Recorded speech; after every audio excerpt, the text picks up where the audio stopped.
ছাত্রছাত্রীরা, Bangla honours semester 6 CC 13 module 3 একালের যে সমস্ত কবিতাগুলো রয়েছে তার মধ্যে আজকে আমরা আলোচনা করব কবি জীবনানন্দ দাশ রচিত রাত্রি কবিতাটি।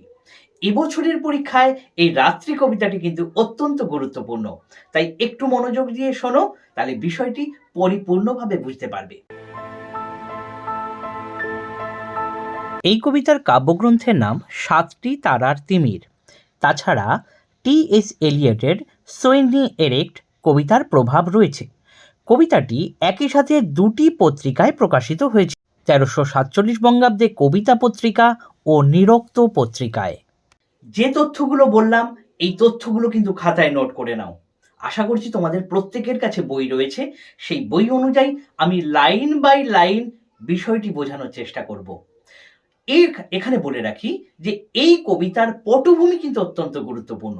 সম্ভবত কবিতাটি এই 40-এর দশকে, অর্থাৎ 1940, 41, 42, অর্থাৎ যখন দ্বিতীয় বিশ্বযুদ্ধ চলছে সেই সময়কার পটভূমিকে তুলে ধরেছে এই কবিতাটি। সেই সময় কলকাতার রাত্রি যে কতটা ভয়ঙ্কর, অর্থাৎ যে কলকাতা দিনের আলোয় তিলোত্তমা হয়ে ওঠে, সেই কলকাতা রাত্রির অন্ধকারে তার নগ্ন রূপকে কিভাবে প্রকাশ করেছে সেটা কবি যেন নিজে উপলব্ধি করেছেন, নিজের চোখে দেখেছেন।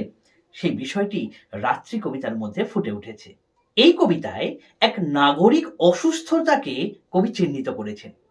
নাগরিক যন্ত্রণা, মানুষে মানুষে বিভেদ, অস্ত্র, হত্যা, খুন, ধর্ষণ এবং দেহ ব্যবসা সব মিলিয়ে কলকাতার রাত্রি এক বিষাক্ত পরিস্থিতি তৈরি করেছে। আমি কবিতায় আসি। কবিতার প্রথমেই বলছে, হাইড্রেন্ট খুলে দিয়ে কুষ্ঠরোগী চেটে নেয় জল। প্রথমত হাইড্রেন্ট কি? হাইড্রেন্ট হচ্ছে রাস্তার ধারে থাকা যে সমস্ত জলের কল। এক্ষেত্রে ছবিটা দেখতেই পাচ্ছ যে কি ধরনের কলকে বলা হচ্ছে হাইড্রেন্ট। কলকাতায় কিন্তু এই ধরনের হাইড্রেন্ট রয়েছে। তাহলে এই হাইড্রেন্ট চেটে নিচ্ছে কে? কুষ্ঠরোগী। এখন ব্যাপার হচ্ছে, সত্যি কি কুষ্ঠরোগী, না কুষ্ঠরোগী একটা রূপক হিসেবে ব্যবহার করা হয়েছে? এখানে কুষ্ঠরোগী বলতে কিন্তু সামাজিক বিভৎস পরিস্থিতিতে শিকার সেই সমস্ত মানুষকে বলা হচ্ছে, যারা আপ্রাণ চেষ্টা করছে যে এই পাঁক থেকে বেরিয়ে আসার, কিন্তু এই পাঁকে তাদের পা এমনই আটকে গিয়েছে তারা বের হয়ে আসতে পারছে না। তাহলে এই কবিতায় কুষ্ঠরোগী কিন্তু শুধুমাত্র কুষ্ঠরোগীকে বোঝানো হচ্ছে না। কুষ্ঠরোগী যেমন অচ্ছুত, ম্লেচ্ছ, তাকে সমাজের মানুষ ছুঁতে চায় না, ঠিক তেমন সামাজিক বিকৃত পরিস্থিতিতে রাতের অন্ধকারে মানুষ যেন কুষ্ঠ রোগীর মতো তার লোভ, তার লালসাকে চেটে নিচ্ছে। এরপরই কবি বলছেন, এখন দুপুর রাত নগরীতে দল বেঁধে নামে। ভালো করে বোঝো, নগরীতে কে দল বেঁধে নামে? না, নগরীতে দল বেঁধে নামে দুপুর রাত। এখন দুপুর রাত নগরীতে দল বেঁধে নামে। একটি মোটর কার গাড়লের মতো কেসে গেল অস্থির পেট্রোল ছেড়ে। গাড়লের মতো অর্থাৎ বিরক্তিকর। তাহলে ওই গভীর রাতে একটা মোটর কার অস্থির পেট্রোল ঝেড়ে চলে যাচ্ছে। দেখো, পেট্রোল না থাকলে গাড়িটা এগিয়ে যেতে পারবে না। ঠিক তেমন আমাদের মনের মধ্যে যদি মানবিক মূল্যবোধ না থাকে আমরা এগিয়ে যেতে পারি না। কিন্তু এই যুদ্ধকালীন, বিশ্বযুদ্ধকালীন পরিস্থিতিতে মানুষের মূল্যবোধ যেন কোথাও বিলুপ্ত হয়েছে। তাই এই মোটর কার এগিয়ে চলছে যেমন ভাবে অস্থির পেট্রোলের একটা বিরক্তিকর পরিস্থিতি তৈরি করে, ঠিক তেমনি মানব কুল যেন এই বিশ্রী পরিস্থিতির মধ্য দিয়ে এগিয়ে চলেছে। এরপর কবি বলছেন, সতত সতর্ক থেকে তবু কেউ যেন ভয়াবহ ভাবে পড়ে গেছে জলে। মানুষের মূল্যবোধের কথা এক্ষুনি বললাম যে মানুষের মূল্যবোধ নেই, তাই কেউ জলে পড়ে গেলেও তাকে তোলার লোক নেই। এখানেও কিন্তু সেই বিষয়টাকে বোঝানো হচ্ছে, অর্থাৎ এই বিশ্রী পরিস্থিতির পাঁকে, এই অসামাজিক কাজকর্মের পাঁকে যে সমস্ত মানুষ ভুল করে চলে গেছে তাদের টেনে তোলার মানুষ কিন্তু নেই, তারা বিশ্রীভাবে সেই জলে ডুবে যাচ্ছে। 3টি রিকশা ছুটে মিশে গেল শেষ গ্যাস ল্যাম্পে মায়াবীর মতো জাদু বলে। এই রাত্রিবেলা কে বা কারা কোথায় যাচ্ছে এই তিনটে রিক্সে করে?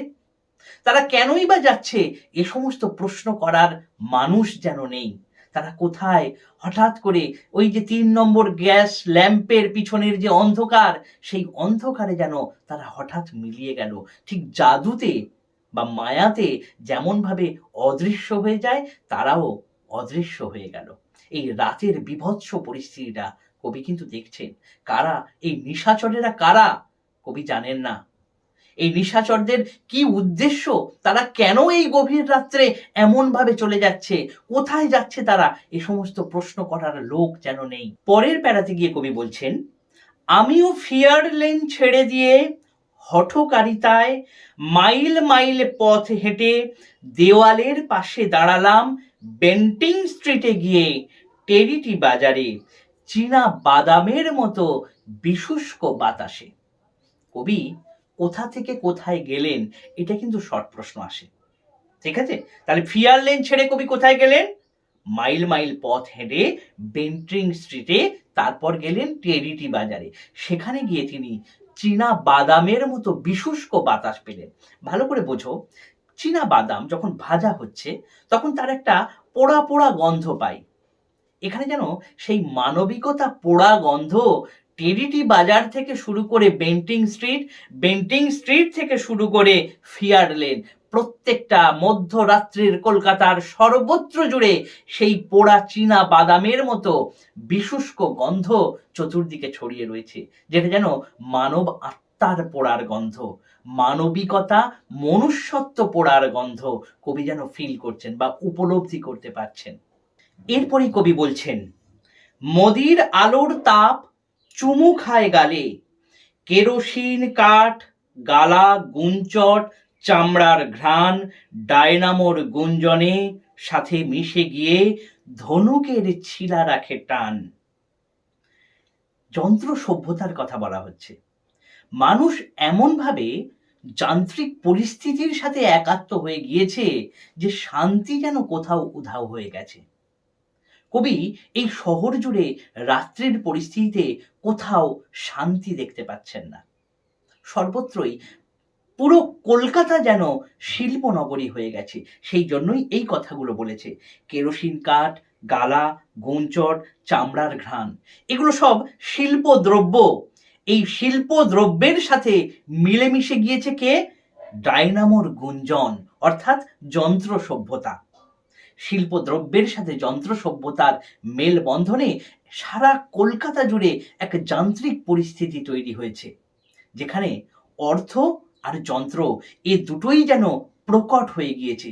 আর এ দুটোই যেন জীবনরূপ ধনুকের, ভালো করে বোঝো, জীবনরূপ ধনুকের ছিলা অর্থাৎ দড়িটাকে টান করে রেখেছে।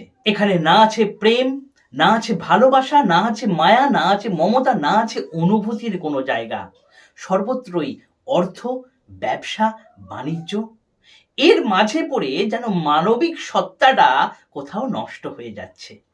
এরপর কবি বলছেন, টান রাখে মৃত ও জাগ্রত পৃথিবীকে, টান রাখে জীবনের ধনুকের ছিলা, শ্লোক আওড়ায় গেছে মৈত্রেয়ী কবে, রাজ্য জয় করে গেছে অমর আত্মিলা। মৃত পৃথিবী এবং জাগ্রত পৃথিবী, কে মৃত কে জাগ্রত? শুভ বুদ্ধি যখন ধ্বংস হয়ে গিয়েছে, শুভ চেতনা যখন শেষ হয়ে গিয়েছে, তখন এই রাত্রি জুড়ে মানুষ কেবলমাত্র মৃত পৃথিবীর মধ্যে বিচরণ করছে, সেই সমস্ত অশরীরীরা। এই জায়গায় দুজন মানুষের কথা বলা হয়েছে। একজন হচ্ছেন মৈত্রেয়ী, ইনি বৈদিক যুগের দার্শনিক। আর একজন বলেছে আত্মিলা, অর্থাৎ আতিলা। আতিলাও বলতে পারো, আত্মিলা, যেহেতু বইতে আত্মিলা বলেছে তোমরা আত্মিলাই বলবে। আত্মিলা, ইনি হচ্ছেন দুর্ধর্ষ হুন নেতা। এই হুন নেতা যেভাবে তার শক্তি দিয়ে, তার সামর্থ্য দিয়ে সারা দেশ জয় করেছিল, এবং তার যে আগ্রাসী মনোভাব, সেই আগ্রাসী মনোভাব কিন্তু এই কলকাতা নগরীর রাত্রি জুড়ে মানুষের মধ্যেও রয়েছে। সেখানে মানুষ ভুলে গেছে সেই মৈত্রীর শ্লোক, অর্থাৎ যে দার্শনিক চিন্তা বা দর্শনের ভিত্তিতে আমরা আমাদের জীবনকে গড়ে তুলি, সেই দর্শন চিন্তা আমাদের মধ্যে নেই, যার ফলে অমর হয়ে উঠেছে আত্মিলার কাহিনী। আত্মিলার সেই হিংস্রতাকে আমরা যেন বরণ করে নিয়েছি, অথচ মৈত্রীর শ্লোককে আমরা মনে রাখতে পারিনি। হুন নেতা আত্মিলা, সে যেভাবে লুট করেছে, সমস্ত কিছুকে লণ্ডভণ্ড করেছে, ধ্বংস করেছে, আজ নগরী অর্থাৎ কলকাতার রাজপথে যেন সেই লুটেরাজের রাজত্ব হয়ে উঠেছে। এরপর কবি বলেছেন, নিতান্ত নিজের সুরে তবু তো উপরের জানালা থেকে গান গায় আধো জেগে ইহুদি রমণী। পিতৃলোক হেসে ভাবে কাকে বলে গান, আর কাকে সোনা তেল কাগজের খনি। ভালো করে দেখো, গান সর্বদাই কিন্তু মানুষের মনের নির্মলতাকে প্রকাশ করে, কিন্তু এই মধ্যরাত্রে চতুর্দিকে নরপিশাচের দল যখন ঘুরে বেড়াচ্ছে, অসামাজিক কাজকর্ম চলছে চতুর্দিকে, সেখানে এই ইহুদি রমণীর আধো জেগে গান গাওয়াটা কখনোই স্বাভাবিক নয়। এই গানের মধ্যে কোথাও নির্মলতা নেই, আছে শুধু ব্যবসায়িক মনোবৃত্তি। হতে পারে সেই ব্যবসা যৌন ব্যবসাকে ইঙ্গিত করছে। এবার বলে রাখি যে ইহুদিরা আমাদের দেশে কিন্তু কোনো সৃষ্টি করতে আসেনি প্রথম অবস্থায়, ঠিক আছে? কোনো সুর বা গান এ ধরনের কোনো কালচারাল ব্যাপারটাকে দেখার জন্য আসেনি, তারা ব্যবসা করতে এসেছিল।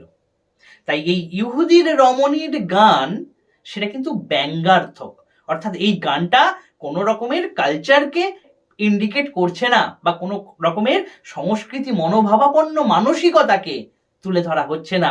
এই গান তার শুধুমাত্র যৌন ব্যবসার জন্য, মানুষের দৃষ্টি আকর্ষণের জন্যই গানটা গাওয়া হচ্ছে। তাই তো পিতৃপুরুষ হাসছে যে এই গান সংস্কৃতি চর্চার জন্য বা মনের মানবিক দিকগুলোর উন্নতি করার জন্য নয়, এই গান শুধুমাত্র ব্যবসায়িক মনোবৃত্তিকে পোষণ করছে বা ব্যবসায়িক মনোবৃত্তিকে জাগ্রত করার চেষ্টা করছে। সেই জন্য তো বলা হয়েছে, আর কাকে সোনা তেল কাগজের খনি। সোনা তেল কাগজের খনি এগুলো যেমন ব্যবসার অঙ্গ বা ব্যবসায়িক মনোবৃত্তিকে তুলে ধরে, ঠিক তেমন ইহুদি রমণীর গানও কিন্তু ব্যবসায়িক মনোবৃত্তিকে ফুটিয়ে তোলার জন্যই গাওয়া হয়েছে।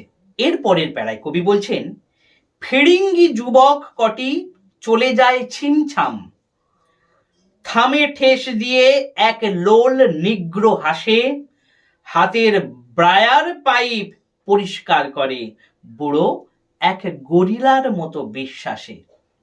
তিনটে ফিরিঙ্গি যুবক এই রাতের অন্ধকারে ছিমছাম মানে চুপচাপ চলে গেল, কারোর সঙ্গে কোনো কথা নেই, চতুর্দিকে এদিক ওদিক দেখা নেই, চুপচাপ হাঁটতে হাঁটতে কোনো রকমের সমস্যা যাতে না হয় তারা চলে গেল। তাহলে এই রাত্রে তারা কোথায় গেল, কেন গেল? এই ধরনের প্রশ্নগুলো কিন্তু উঠে আসছে। এখন ব্যাপার হচ্ছে, থামে ঠেস দিয়ে এই নিগ্রো কেন হাসছে? এই নিগ্রো কিন্তু বৃদ্ধ, তাহলে বৃদ্ধর বুঝতে পারছে যে এই তিনটি যুবক ছিমছাম চলে গেল, সে কোথায় যেতে পারে। হয়তো এই তিনজন যুবক তার যৌন খিদে মেটানোর জন্যই এগিয়ে যাচ্ছে, এবং বৃদ্ধ তার পূর্ব যৌবনের কথা মনে করে হয়তো হাসছে। ভালো করে যদি দেখো, এই প্যারায় বলেছে হাতের ব্রায়ার পাইপ পরিষ্কার করে, অর্থাৎ চুরুট খাওয়ার যে পাইপ সেটা পরিষ্কার করছে, এবং বুড়ো এক গরিলার মতো বিশ্বাসী। এখানে কেন গরিলা শব্দটা ব্যবহার করা হলো? দেখো, যৌনতার মধ্যে কিন্তু কোনো মিলনের আবেগ নেই। যৌনতা শুধুমাত্র আদিমতাকে চিহ্নিত করে, এক বিকৃত মানসিকতাকে চিহ্নিত করে। ঠিক যেমনটি গরিলার মধ্যে বুনো বুনো ভাব রয়েছে, অর্থাৎ আদিম প্রবৃত্তি রয়েছে, ঠিক তেমনি এই যে মানসিকতা রাত্রের আধারে দেখছে তিনটি ফিরিঙ্গি যুবক চলে গেল, এই নিগ্রো দাঁড়িয়ে দাঁড়িয়ে হাসছে, এবং এই হাসির মধ্যে সরলতা নেই, রয়েছে আদিমতা। তার চোখের মধ্যে রয়েছে শুধুমাত্র কামাতুর মনোভাব, এক কামুক মনোভাবাপন্ন বা কামুক চিত্র এই কথাগুলোর মধ্যে দিয়ে কিন্তু ফুটে উঠেছে। শেষ প্যারায় কবি বলছেন, নগরীর মহৎ রাত্রিকে তার মনে হয় লিবিয়ার জঙ্গলের মতো, তবুও জন্তুগুলো আনুপূর্ব অবৈতনিক, বস্তুত কাপড় পরে লজ্জাবশত। রাত্রির এই বর্ণনা করতে করতে কবি লিবিয়ার জঙ্গলের প্রসঙ্গ তুলেছেন। জঙ্গলের জন্তুরা যেমন রাতের অন্ধকারে শিকারে বের হয়, তার মধ্যে হিংস্রতা থাকে, তার মধ্যে এক জান্তব মনোবৃত্তি থাকে। এখানেও নগর, কলকাতা নগরীর বুকে যে রাতের অন্ধকারে যারা বেরিয়ে এসেছে, তারা কেউ সুস্থ মানসিকতার মধ্যে পড়ে না। তারাও সেই জান্তব মনোভাবাপন্ন। শুধু তাদের মধ্যে আর এদের মধ্যে, অর্থাৎ সেই লিবিয়ার জঙ্গলের জন্তুদের মধ্যে আর কলকাতা নগরীর রাতের অন্ধকারে বেরিয়ে আসা মানুষগুলোর মধ্যে পার্থক্য, এরা জামা কাপড় পরে শুধুমাত্র লজ্জা ঢাকার জন্য, কিন্তু লজ্জা, মানবিক লজ্জা বোধটা তাদের মধ্যে নেই। লোভ, লালসা ও কাম চরিতার্থ করার জন্য এই রাতের অন্ধকারে তারা বেরিয়েছে। তাই একটা অসুস্থ মানসিকতা রাত্রির অন্ধকারে কিভাবে জীবন্ত হয়েছে, তার ছবি কিন্তু কবি এই রাত্রি কবিতার মধ্যে ফুটিয়ে তুলেছেন। আশা করি কিছুটা হলেও তোমাদের বোঝাতে পেরেছি। তোমরা ঝটপট বিষয় অনুযায়ী তোমরা পড়ে নাও, তাহলে বিষয়টা আরো ভালোভাবে বুঝতে পারবে। এছাড়া বলে রাখি, আরো অনেক স্যার ম্যাডামরা রয়েছেন, তারা এই ভিডিওটি করেছেন, তাদের দেখে নাও, তোমরা পরিপূর্ণ কবিতাটা বুঝতে পেরে যাবে। ধন্যবাদ।